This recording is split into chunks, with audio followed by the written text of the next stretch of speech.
cooking up anything? Mic is hot. We got odds and ends. I can clean some of it up in post. We could turn the gain down. That should help also. Is that better? Are we getting a nice feed on my voice? From the graph, it looks like it. How about mine? Looking good. All right. So long as I actually talk at the mic. Well, imagine that. You want to talk at the mic while recording a podcast. Why would I do that? Crazy talk. Kids these days.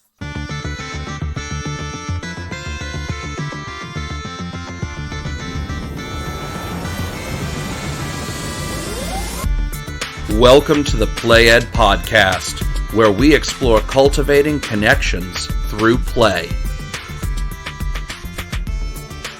Hello and welcome to the Play Ed Podcast. I'm your host, Laura. And I'm Chris. And we're here today to explore creating connections through play.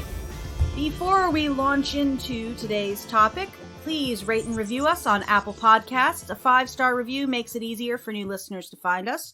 You can subscribe to us through the Podbean app, as well as podcatchers like Apple Podcasts, Google Podcasts, Spotify, Stitcher, and TuneIn. If you're having trouble finding us, add Laura and Chris along with the show title in the search terms. Please share with your friends. You can also follow us on Instagram and Twitter at PlayEdPod, and follow our Facebook page at PlayEdPodcast. Share with your friends, share with your enemies, just share. So what are we talking about today, Laura? Well, Chris, before I sound like something out of a 1950s television show, it has been a little while since we've talked. Christmas has come and gone. We got some new things, but we decided today to tackle an older game of ours. Old favorite. Old favorite. Definitely one that we have played much and is much beloved. I am talking about Fire and Axe. A Viking Saga by IDW Games. And boy, is this a game that we love in our house. Mm-hmm. Laura, why don't you go ahead and tell our listeners a little bit about the game itself? Sure thing. Board Game Geek helpfully has a nice little summary of it. So it notes that in Fire and Axe, originally released as Viking Fury, you vie for glory across 3 epic Viking sagas, each one different journey to raid, trade, and settle territories. Will you choose the path of diplomacy and trade for victory, or will your longship cast a bloody wake? Start your journey by gathering crew and goods to outfit your boat. Will your ships be filled with warriors or goods, settlers or sackers?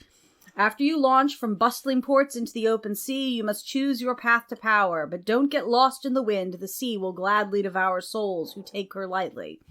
In other words, guns versus butter. A little bit. It doesn't play like guns versus butter. That's one of the great things about it.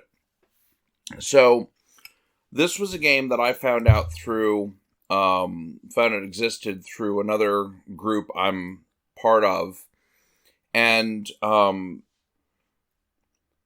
just to describe the physical pieces, there's a 3-foot by 2-foot fold-out board. There are little player mats for each player with the outline of a long ship on them that are color-coded. The game is 2 to 5 players, so you can have up to 5 players, and each of them gets a nice card.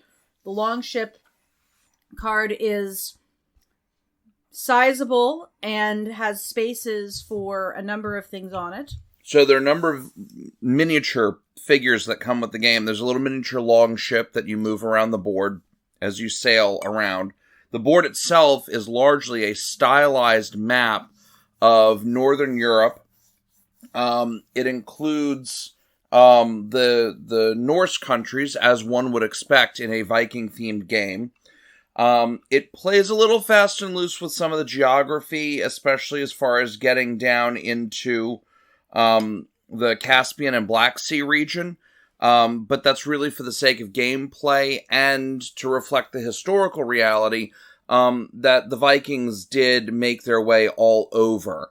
There are islands out in the North Atlantic that you can sail to.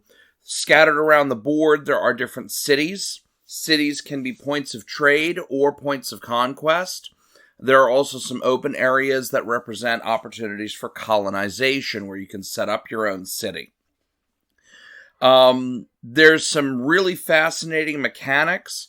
There are rune cards, which can change conditions in the game pretty quickly and substantially.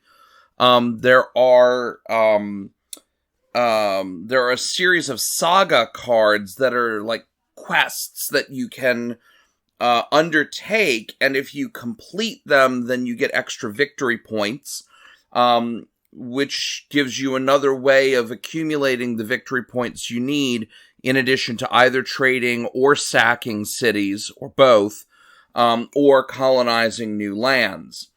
Weather plays a role. There's a very interesting mechanic with an onboard weather dial that limits your movement based on the direction you're going. Mm-hmm. And when you're in port initially, you can load up trade goods or troops on your longship.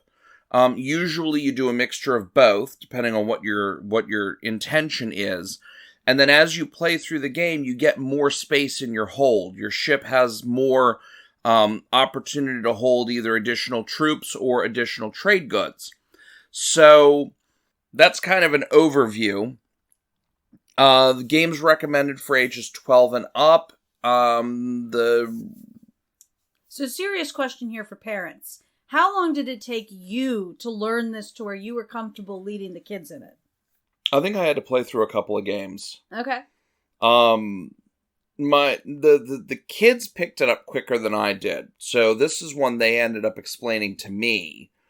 But it's actually the raw gameplay is pretty simple.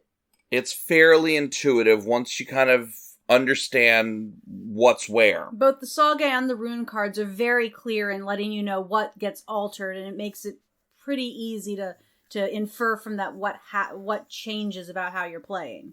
Yeah, I mean, one of the mistakes I made early on was thinking that these saga cards were really the only way to accumulate points. One of the strategies that that I've seen develop in play is to trade with a city, which lowers its defenses, and then sack it. Which, especially with Constantinople, Rome, and Rouen, it's Paris. Constantinople, Rome, and Paris, those are the three most lucrative spots on the board. You do accumulate treasure, but the treasure is mainly used for victory points. You can't improve your ship, you can't buy more troops, etc., etc. It's a lot of fun. It plays very fast once everybody gets a handle on it, but it can also bog down.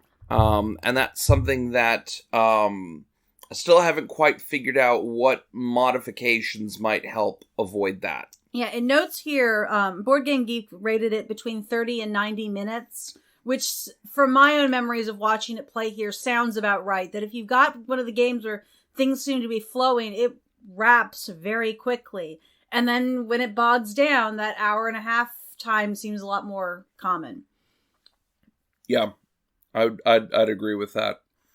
I think initially learning we had a couple of games that were about an hour and a half long, maybe 2 hours, as we were just trying to find our way around the nuances of the rules. But it's not a super complicated war game. It's kind of light and fun. The pieces are really cute. The masts break off the long ships, so like all of ours, we have the masts in one pile and the ships in another. With the exception of the yellow ship. For some reason, that one is still okay. But, you know, there setting aside that our Drakars are purely galleys at this point, the pieces are really fun to look at and very easy to read because of the way they're molded. You can clearly see what you've got on the board. There are the 5 colors, one for each player. Bright primaries. The darker colors, like the black, do tend to fade into the background of the board, which is very dark colored. But the red and the yellow and the blue all stand out really nicely. I'll note that the red and the green, for the red-green colorblind, it is a green that you are not going to confuse with the red. They are strongly enough different in terms of their color value that even if you're colorblind, you should still see them as two different colors. The green is almost a neon. The yellow looks like it came out of a yellow highlighter. Mm-hmm. The black is really, really black. The really good color choices on the molding plastics. There are little shield maidens that are little axe-wielding Viking warriors.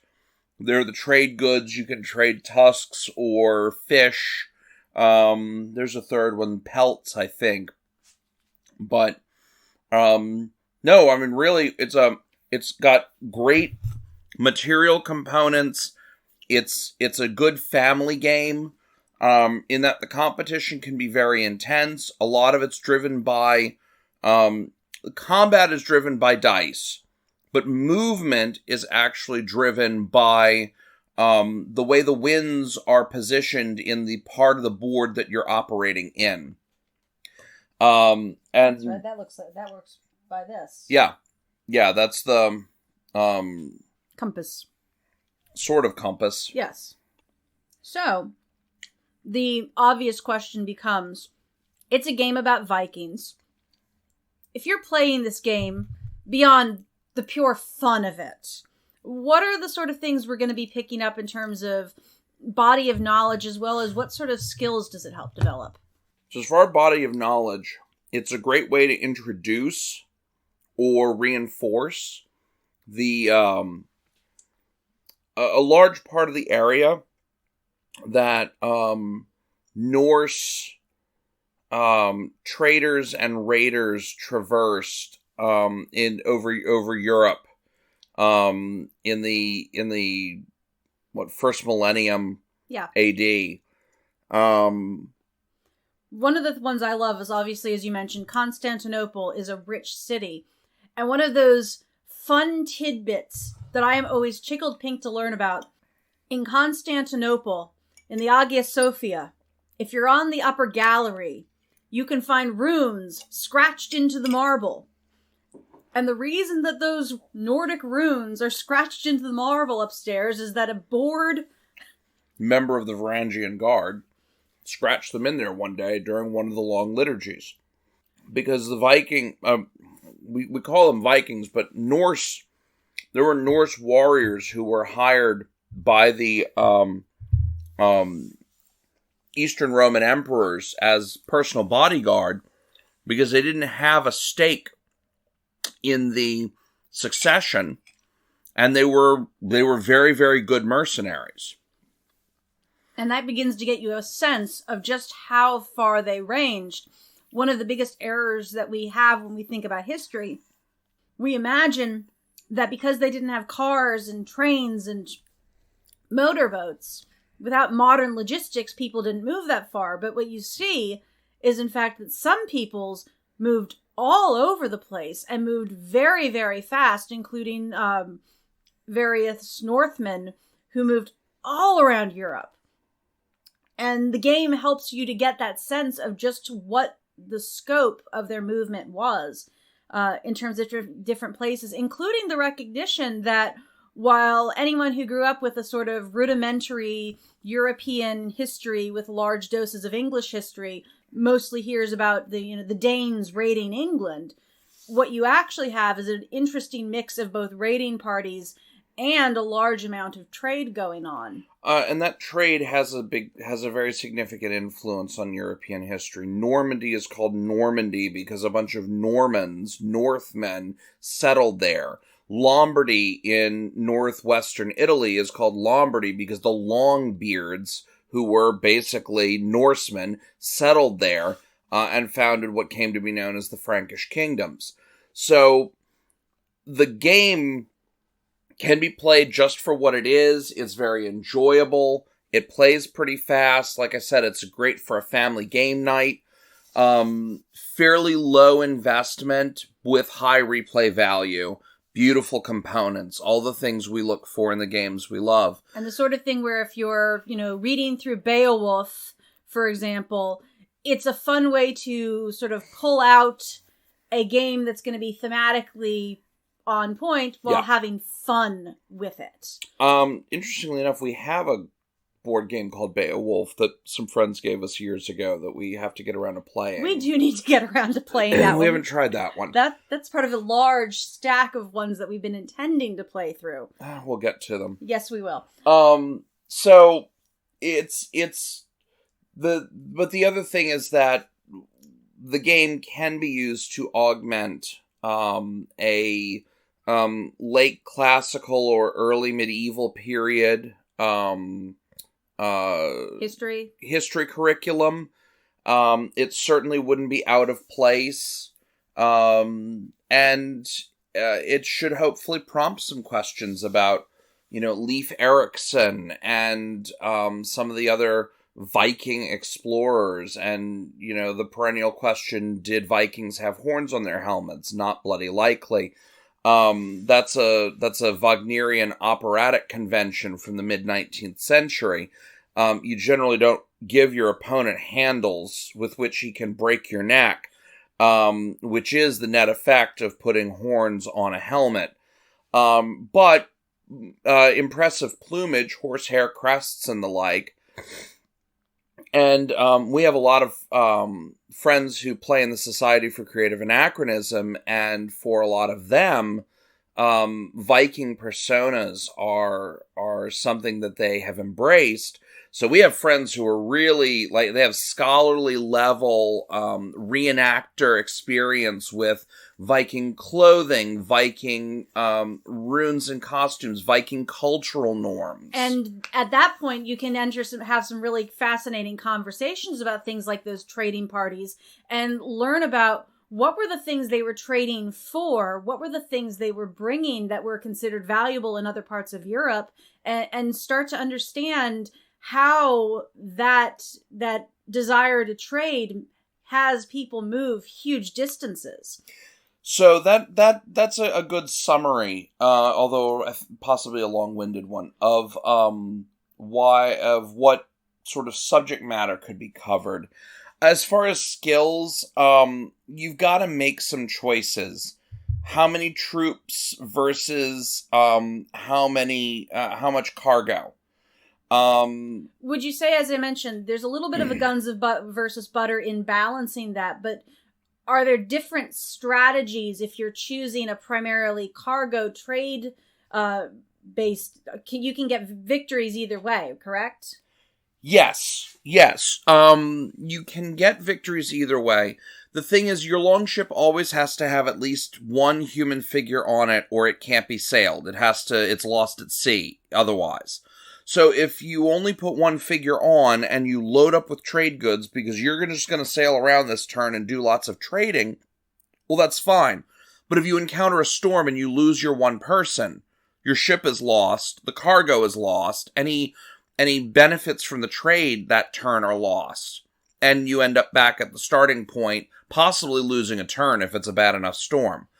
And so you probably want to go with 2 or 3 troops, but at the very beginning you have very limited hold space. So you have to make choices early on. How many trading goods, if any, of what kind, have the cities within your range already been traded with? Are you going to attempt to sack cities? Are you loading up so you can go colonize areas that don't have cities in them yet, so that they can become valuable trading partners and contribute to the victory points you're trying to accumulate?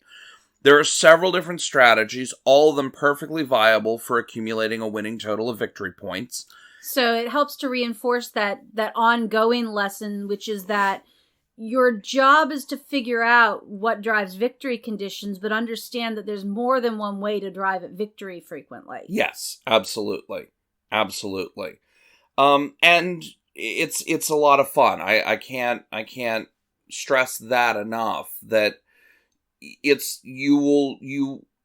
plays fast enough that you can easily experiment with different strategies, even within the same game, and get a feel for, is this working or not? That's the effect of having the sagas, is that you've got some natural timing that says, I did this, and this is what happened, and this time I'm going to do this instead. Yes.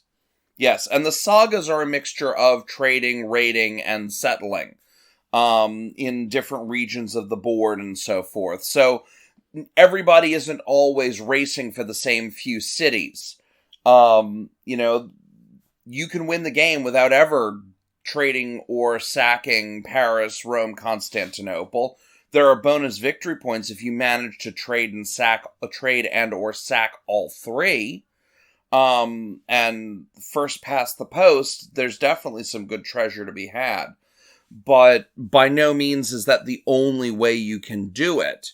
Time isn't limited. Time is not unlimited. There are limitations on how many decisions you can make and how many activities you can engage in during a given sailing season before you have to winter over. And because of the way the sagas work, there ends up being a hard time limit to the game.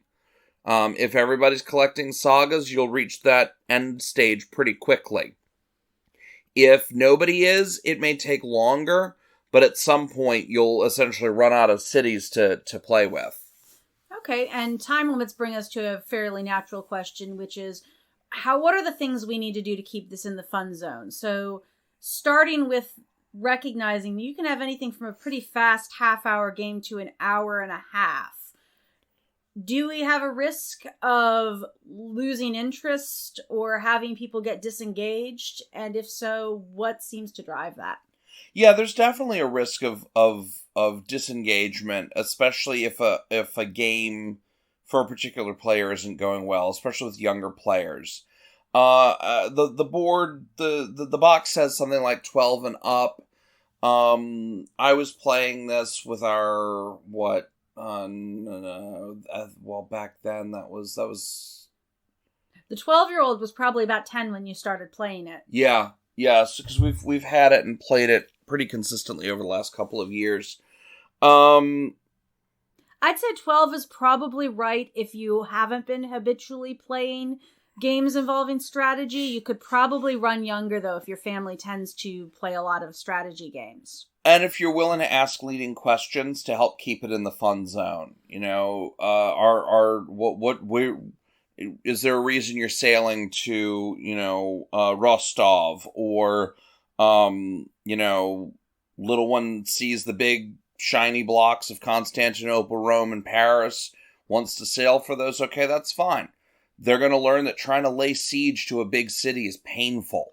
Mm-hmm. It may take several seasons to do that, at which point everybody else is nabbing all the trading that's on the board and settling and founding new colonies. So yeah, I think the thing I would note is that if you've got younger players at the table than 12, they might be able to play independently, but as a parent at the table, you're going to have to spend a lot of time helping to ask the kind of questions that develop that capacity for thinking through strategy instead of just acting.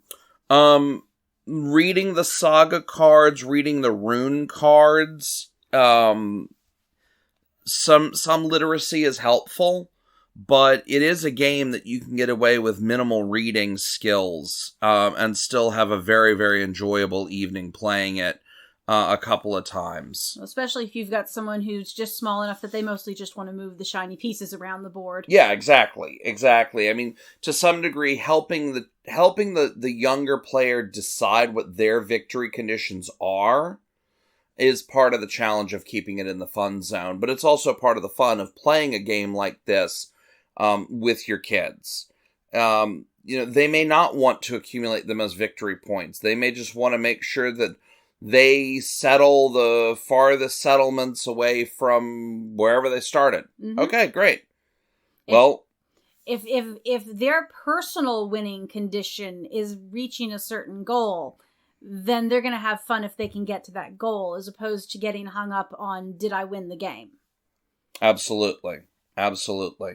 So, I'm not sure if there's more that can be said there. The game, 12 and up is probably about right. Maybe a little bit younger if you already play a lot of strategy games.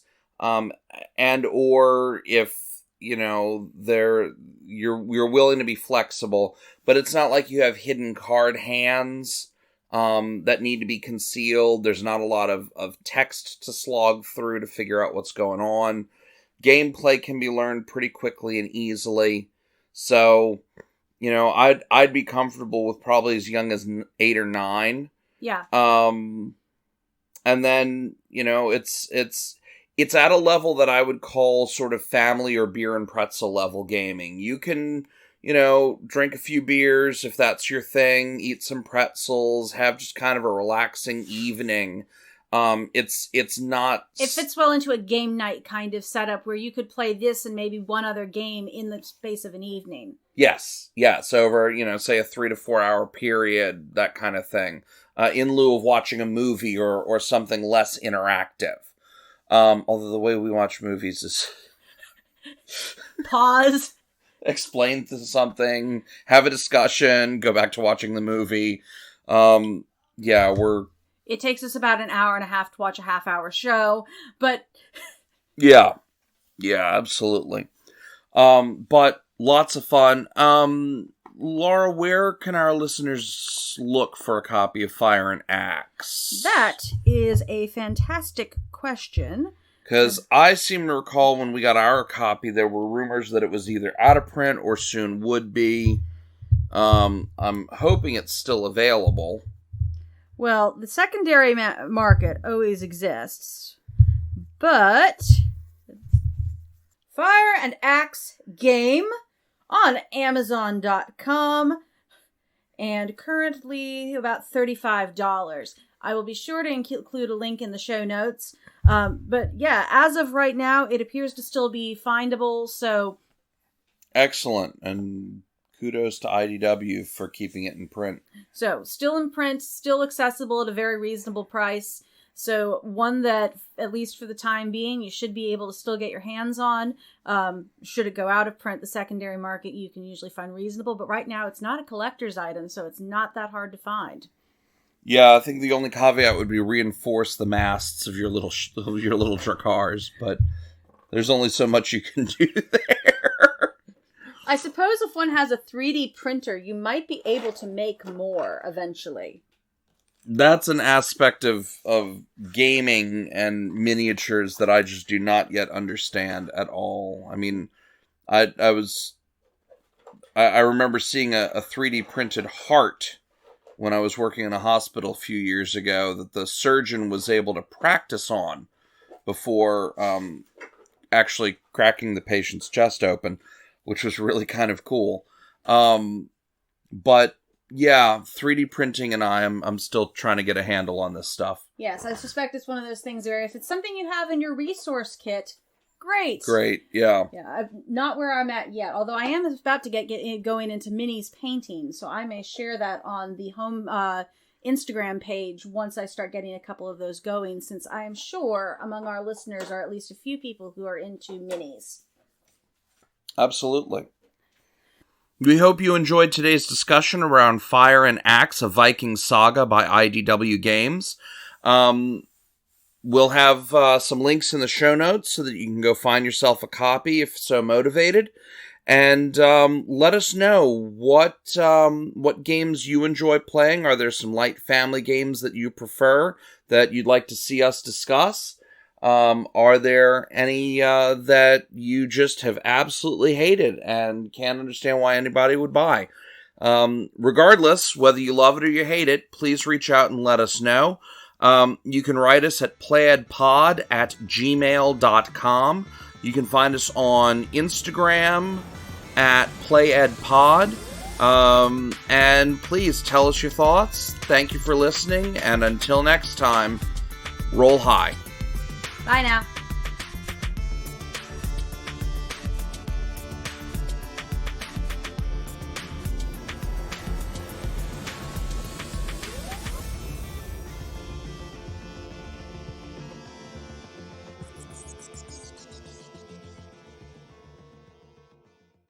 Don't die on me. A different journey to raid, Trettle. Will you... we love talking about games, as we're going to restart that. Yeah, also I was wondering, do we have a segment with the kids? We do not this week. Okay. We need to get back to having that. Yes, we do. So. You want to try that? Just keep it simple.